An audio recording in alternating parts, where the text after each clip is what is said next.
Hello नमस्कार, good morning.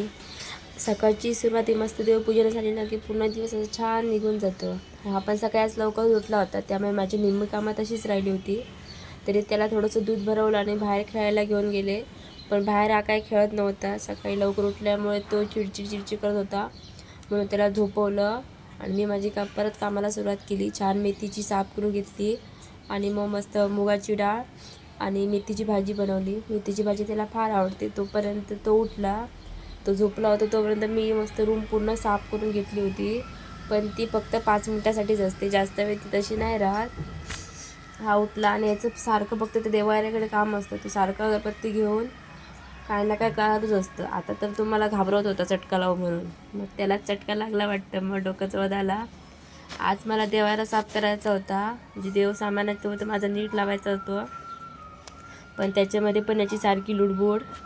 त्याला मग एक बलून फोडला आणि तो बलूनला खूप जास्त घाबरतो, मग तिथून उठून पळून गेला. मग असं मस्त देवारा क्लीन केला. आणि एक असतं त्याचं सारखं बटन, काही दिसलं की झालं सुरू. तिकडचं झालं पण हा इकडे आला. मला भीती वाटते की तो टी व्हीवरती जर काय बसला तर मग टी व्ही आमची गेली.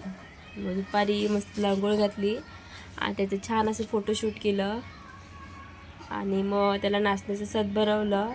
ते पण खायच्या आधीच त्याचे नखरे. मग रात्री त्याचे पप्पा आले, मग मस्त आम्ही रात्री वॉकसाठी खाली गेलो.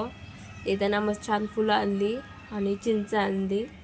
तुम्ही लहानपणी कधी अशी चिंच खाली आहे का, आंबट? अशा प्रकारे आमचा पूर्ण दिवस गेला. भेटू उद्याच्या ब्लॉगमध्ये. बाय.